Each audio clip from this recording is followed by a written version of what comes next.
Planner पर आप सभी का स्वागत है। तो आरआरबी एनटीपीसी की 7th फेज अब अपने लास्ट चरण पर है और बस 1 से 2 दिनों में उनका जो है CBT 1 पूर्णतः कंप्लीट हो जाएगा। पूरे के पूरे 7 चरणों में एग्जामिनेशन आयोजित की गई थी, ठीक है।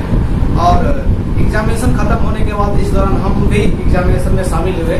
तो आज पर्सनली हम आप लोग के समक्ष शामिल हुए हैं कि मेरा एग्जामिनेशन कैसा रहा और आज हम अपना अनुभव आप लोग को साझा करेंगे। इसके साथ साथ आप लोग ये बताइएगा कि इसका कट ऑफ कितनी रहने की संभावना है और आप लोग किस तरह से CBT 2 की तैयारी कर रहे हैं और मैं आप लोग के लिए क्या कर रहा हूँ। तो चलिए हम स्टार्ट करते हैं आज के इस सेशन। दोस्तों, सबसे पहले हम आपको बता दें कि आरआरबी CBT 1 एनटीपीसी का जो 7वां फेज था, 7वां फेज में मेरा 24 जुलाई को प्रथम शिफ्ट में जो है एग्जामिनेशन पड़ा था, ठीक है। तो एग्जामिनेशन सेंटर सबसे पहली बात इतना दूर दे दिया गया था मेरा, ये आपको नोएडा सेक्टर 62 दे दिया गया था, वहां पर एग्जामिनेशन होता है। और सबसे बड़ा यहाँ पर दिक्कत क्या होता है कि जब आप अपने होम टाउन से, आप जहाँ रह रहे हैं वहां से यदि अगल बगल में कहीं ज्यादा दूर 1000 किलोमीटर ज्यादा डिस्टेंस पर दे जाता है तो आप मेंटली क्या हो जाते हैं, परेशान हो जाते हैं, ठीक है। आपका माइंड उस तरह से काम नहीं कर पाता जितना आपका होम सेंटर पे काम करेगा। तो इस दौरान आप क्या कर सकते हैं कि आपका 2 से 3 क्वेश्चन या मैक्सिमम 5 क्वेश्चन आप यहाँ से कम सॉल्व कर पाते हैं। समझ रहे हैं कि नहीं चीजों को? वही मेरे साथ भी हुआ। तो हम बताएंगे कि टोटल कितना अटेम्प्ट किए हैं, ठीक है, उससे मेरा सही कितना है और मतलब कितनी आने की संभावना है और भी मतलब CBT 2 के बारे में हम यहाँ पर तैयारी करने वाले हैं। तो हम आपको बता देते हैं कि CBT 1 में जो अभी 6 फेज तक का एग्जाम हुआ था, 6 फेज से थोड़ा सा पैटर्न बदला सा नजर आ रहा है। जैसे जैसे एग्जामिनेशन अंतिम होते जा रहा है, क्वेश्चन का लेवल भी अपने आप में हार्ड होते जा रहा है, ठीक है। क्वेश्चन भी हार्ड लेवल का पूछा जा रहा है लगातार, ठीक है। तो जैसे कि हमने लगातार 6 फेजों का जो भी कहीं कहीं किसी स्रोत से हमने देखा था, उस हिसाब से मतलब कि 6ठा फेज में आसान था, 5वां फेज में भी आसान था, 4था फेज में भी आसान था, लेकिन 7वां फेज में धीरे धीरे क्वेश्चन का लेवल थोड़ा सा हार्ड होते गया है, ठीक है। इसीलिए हो सकता है कि नॉर्मलाइजेशन में यहाँ पर मैक्सिमम बच्चे को फायदा हो जाए। पिछले साल की नॉर्मलाइजेशन की बात करें तो पिछले साल में 20-20 नंबर बच्चे 20-20 नंबर पर हैं। 60 नंबर लाने वाले बच्चों का जो है यहाँ पर 22-22 नंबर, 25-25 नंबर बढ़े हैं। तो हो सकता है कि इस बार भी CBT 1 में बढ़ने की पूरी संभावना है, लेकिन CBT 2 में नहीं मार्क बढ़ता, याद रखिएगा। CBT 2 में उतना ज्यादा नहीं नॉर्मलाइजेशन का मार्क बढ़ता है जितना CBT 1 में। इसका एकमात्र कारण यह है कि CBT 1 में जो है मैक्सिमम बच्चे रहते हैं, मैक्सिमम शिफ्ट में एग्जाम होता है, लेकिन CBT 2 में क्या होता है, बच्चों की कम संख्या कम हो जाती है, वहाँ पर एग्जाम भी क्या होता है, कम शिफ्ट में होते हैं, इसीलिए वहाँ पर कम मार्क फ्लक्चुएट करता है।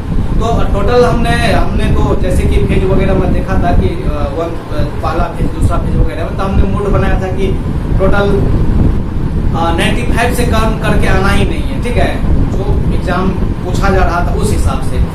तो जैसे एग्जामिनेशन देने जाते हैं तो वहाँ पर शुरू में ही 2-3 क्वेश्चन ऐसे मतलब नजर आ जाते हैं जिसका प्रैक्टिस करके नहीं गए रहते हैं, ठीक है। आपके साथ भी हो सकता है, मेरे साथ भी हो सकता है। तो जब वहाँ पर देखे हम तो थोड़ा सा माइंड को तो लगा कि नहीं यार ये तो कुछ तो गड़बड़ है, तो फिर हमने उसको छोड़ दिया, कोई दिक्कत नहीं है। हार्ड क्वेश्चन को छोड़ा, मतलब एग्जाम को कुछ नहीं छोड़ा और आगे बढ़ा। टोटल 87 क्वेश्चन हमने अटेम्प्ट किए हैं। 87 में मेरा 8 या 9 क्वेश्चन जो करंट अफेयर्स के थे वहां से क्वेश्चन पूछे गए थे। और सबसे बड़ी बात, जो 7वां फेज में एग्जामिनेशन हो रहे हैं बहुत ही मतलब कंसेप्ट बेस्ड, ऐसा नहीं कि आप कहीं से भी कुछ पढ़ के चल जाइए करंट अफेयर्स में भी, YouTube वगैरह से पढ़ के आपका काम बन जाएगा, जी नहीं, ऐसा गलत है। आपको 7th फेज में एग्जाम ठीक हूबहू जो बच्चे दिए हैं 7th फेज में, मेरे हिसाब से CBT 2 लेवल का क्वेश्चन वहां पे पूछा गया था, चाहे करंट अफेयर्स हो या कोई भी एग्जामिनेशन हो, CBT 2 लेवल का वहां पर पूछा गया था, ठीक है। जैसे CBT 2 में क्वेश्चन आता है उस लेवल का वहां पर पूछा गया था। अब करंट अफेयर्स ही है, तो एक करंट अफेयर्स के बारे में हम चर्चा करते हैं। करंट अफेयर्स आगे 2021 का जो गणतंत्र दिवस का झांकी था, किस राज्य को मतलब उत्तर प्रदेश को सर्वश्रेष्ठ राज्य की झांकी दिया गया था, तो उस उत्तर प्रदेश को यह पुरस्कार किसके द्वारा दिया गया था। अब यहाँ पर बच्चे क्या सोचते हैं, मतलब इतना डीप में तो भाई इधर के किताब में दिया नहीं रहता है, मतलब हम लोग पढ़ते भी हैं। तो अब बच्चे क्या सोचते हैं कि उस दिन तो मतलब 119 लोगों को जो है राष्ट्रपति के द्वारा जो है पद्म विभूषण, पद्म पुरस्कार और भारत रत्न जैसे समारोह होता है, तो लोग क्या करते हैं कि राष्ट्रपति जी को मार देते हैं। लेकिन उससे भी लोग यदि बच्चे समझदार हैं तो क्या करते हैं कि नहीं मोदी जी का बोलबाला भी ज्यादा है तो मोदी जी के बारे में मार देते हैं। लेकिन वो दोनों का दोनों क्वेश्चन गलत था। मेरा भी यहाँ से क्वेश्चन गलत हुआ है, ठीक है। उसका जो खेल और खेल मंत्री के द्वारा जो है ये दिया गया था, ठीक है।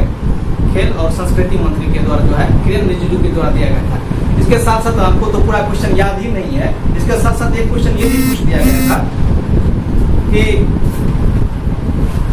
इसके साथ साथ एक क्वेश्चन ये भी पूछ दिया गया था कि अंतर्राष्ट्रीय आलू दिवस, ठीक है, जो भारत का आलू दिवस कहाँ पे है, शिमला में, सॉरी, भारत का अंतर्राष्ट्रीय आलू अनुसंधान केंद्र कहाँ है, शिमला में।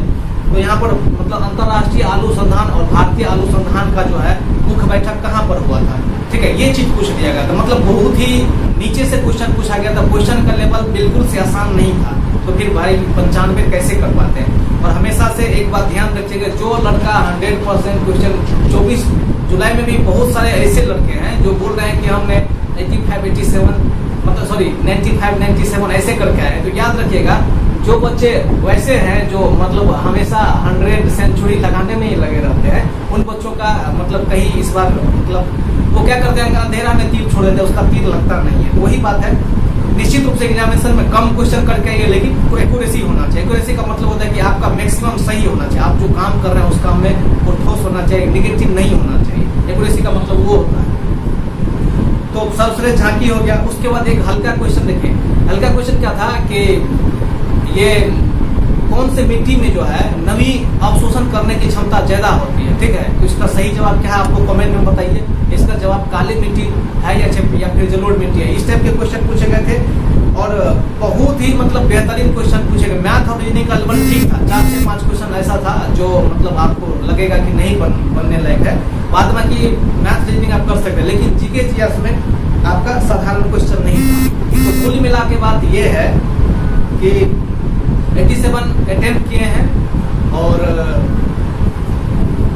72, 75 मतलब 75 के आसपास जो है काट छांट के या 72 आने की संभावना है। और नॉर्मलाइजेशन में यदि 10 से 20 नंबर पढ़ते हैं तो निश्चित रूप से मतलब बच्चे का सिलेक्शन हो जाता है।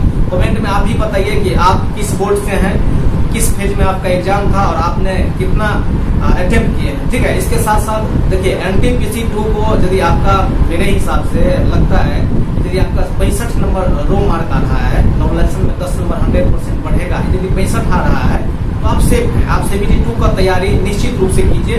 सीबीटी 1 का जैसे ही रिजल्ट देगा, रिजल्ट के बाद सीबीटी 2 में बहुत ज्यादा आपको समय नहीं देगा। आप 2016 वाले केस में देख सकते थे, ठीक है।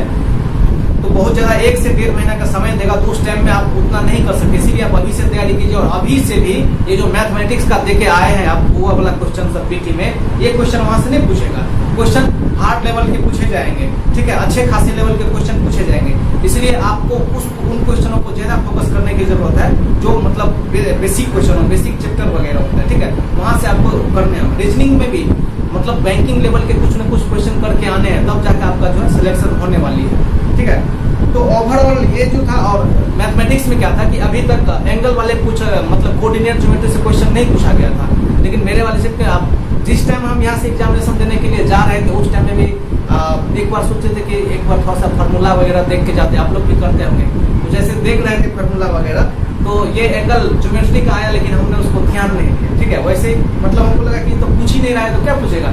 एग्जामिनेशन में ये दोनों क्वेश्चन छोड़ के आए थे। क्वेश्चन था 2 इक्वेशन दे दिया था, ठीक है, x + y = 6 और x + y = 7 ऐसे करके, ठीक है। एक माइनस में था, एक प्लस, दोनों के बीच में एंगल दिया हुआ था। इसमें हम लोग क्या करते हैं, सबसे पहले दोनों का स्लोप निकालते हैं। आम बराबर -b/a -b/a, दोनों इक्वेशन से निकाल लेते हैं। और सबसे पहले चेक करते हैं कि m1 गुना m2 अर्थात पहला ढाल गुने दूसरा ढाल बराबर क्या करते हैं, यदि एक आ रहा है, ठीक है, तो वहाँ पर 90 डिग्री का कोण बनते रहता है, ठीक है। तो वही चीज यहाँ पर छूट गया था, रिविजन करके नहीं गए थे, छोड़ के आए हैं। तो ओवरऑल क्वेश्चन मोटेड है। सीबीटी 1 का एग्जाम कंप्लीट हो गया है। 65 से ज्यादा नंबर यदि आपका आ रहा है या चाहे 60 प्लस में भी नंबर है, ठीक है। देखिए पिछले बार के कट ऑफ की तुलना में इस बार कट ऑफ बिल्कुल नीचे जाएगा, ठीक है, क्योंकि पिछले बार 14,000 सीट था। याद रखिएगा 18,000 सीट नहीं था, 14,000 ही सीट था, ठीक है। इस बार क्या है कि उसका दुगुना है, 14 दूना 28 मतलब 35,000 के आसपास का सीट है। इसीलिए आपको टेंशन नहीं लेना है, कम कट ऑफ भी जाएगा। सीबीटी 2 में लग गया और बृहद पैमाने पर लग गया। यदि आप चाहते हैं कि सीबीटी 2 पर मतलब विशेषतः मैथ और रीजनिंग के टॉपिक वगैरह और या जीएस सेक्शन के भी कुछ टॉपिक यदि करना चाहते हैं तो निश्चित रूप से कमेंट कीजिए। या चाहे आप चाहते हैं कि एनटीपीसी के लिए कुछ मेरे तरफ से हेल्प मिल जाए आप लोग के लिए, तो आप निश्चित रूप से कमेंट कर सकते हैं। इसके साथ साथ ग्रुप डी एग्जाम भी अपने आप में मेजर है। 1 लाख वैकेंसियां हैं। आप किसी भी कोर्स में कोई दिक्कत नहीं है। ग्रुप डी में भी आपका यदि एग्जामिनेशन अच्छा नहीं गया तो ग्रुप डी में आपको फोकस करने की पूरी जरूरत है। यदि आप इस बार नहीं लटकते हैं तो इस बार एक आंकड़ा, एक डाटा के अनुसार आने वाले मतलब ये जो ऑटोमेटिक सिस्टम है, ठीक है, कंप्यूटराइज सिस्टम है, उसके अनुसार कम से कम 10 मिलियन लोगों का नौकरी जाने वाली है, ये जो प्राइवेट सेक्टर जॉब से। क्योंकि हर एक जगह हर एक आदमी चाहता है कि कम काम करे और अधिक से अधिक मुनाफा कमाए। तो प्राइवेट सेक्टर वाले लोग को और ज्यादा दिक्कत होगा, वो इधर में भी आएंगे, या चाहे आप लोग भी प्राइवेट सेक्टर में नहीं जा पाएंगे। मतलब बेरोजगारी अपने चरम सीमा पर होगी। इसीलिए निश्चित रूप से आप सीरियस होकर ग्रुप डी या चाहे एनटीपीसी में कहीं न कहीं लटकना ही सबसे बड़ी बात है। आपको लटकना ही पड़ेगा, ठीक है। यदि आप नहीं लटकते हैं तो फिर आप बहुत बड़े प्रॉब्लम में फंस सकते हैं, ठीक है। तो दोस्तों ओवरऑल मतलब ठीक ठाक अटेम्प्ट मेरा भी रहा है। उम्मीद करते हैं आप सबका भी अटेम्प्ट अच्छा ही रहा होगा। और यदि CBT 2 का तैयारी आप मेरे साथ करना चाहते हैं, देखिए टीचर तो यूट्यूब पे बहुत सारे हैं, ठीक है, बहुत सारे टीचर, मतलब कि जितना आपके गांव में आदमी नहीं होगा उससे ज्यादा लोग यहाँ पर फ्यूचर, मतलब हम भी उसी में से एक हैं। यहाँ पर आप लोग के सामने तकबक कर रहे हैं, यहाँ बता भी रहे, अच्छे लोग भी हैं, बुरे भी लोग हैं, ठीक है। तो अब CBT 2 में, CBT 1 में जहाँ से भी किया कोई दिक्कत नहीं, लेकिन CBT 2 में आप ऑथेंटिक लोगों से ही तैयारी कीजिए, ठीक है। ऐसा नहीं कि किसी के साथ भी 1+2 बराबर 3 इस टाइप के क्वेश्चन करने से आपका नौकरी नहीं होने जा रही है। चाहे वो ग्रुप डी में भी कर, ग्रुप डी के लोग हल्का लेते हैं कि हमको पढ़ना ही नहीं है। भैया जी ग्रुप डी में सिंगल एग्जामिनेशन होता है, ठीक है, उसके बाद आपको डायरेक्ट मतलब फिजिकल करवा लिया जाता है। और इसीलिए ग्रुप डी में जो ये 30 क्वेश्चन या 25 क्वेश्चन मैथमेटिक्स के पूछे जाते हैं, या 30 क्वेश्चन मैथमेटिक्स के पूछे जाते हैं, वो लेवल का पूछा जाता है। यदि आपको नहीं होता है तो पिछले बार जो 120 शिफ्ट में पूछा गया उसका 2-4 गो शिफ्ट का बना लीजिए, फिर आपको पता चल जाएगा। इसीलिए उसको भी आप सीरियसली देखिए, ठीक है। साइंस वगैरह भी सीरियसली देखिए। और सबसे बड़ी बात, यदि आप CBT 2 का तैयारी करना चाहते हैं, ठीक है, तो आपको 2020 का करंट अफेयर्स, 2020 अभी तो 2021 चल रहा है ना, 2020 का करंट अफेयर्स पूरा बिल्कुल बेसिक से, और उसके बाद 21 का तो अभी चल रहा है तो उसको तो पूरा बिल्कुल बेसिक से ही कीजिए। मतलब BPSC का जो लेवल होता है ना ऑब्जेक्टिव, उस लेवल तक का कीजिए, नहीं तो फिर दाल पकने वाली कहीं कोई बात नहीं है, ठीक है, नहीं होने वाली है आपका, ठीक है। तो चलिए दोस्तों बहुत बहुत धन्यवाद। वीडियो चाहते हैं तो कमेंट कीजिए।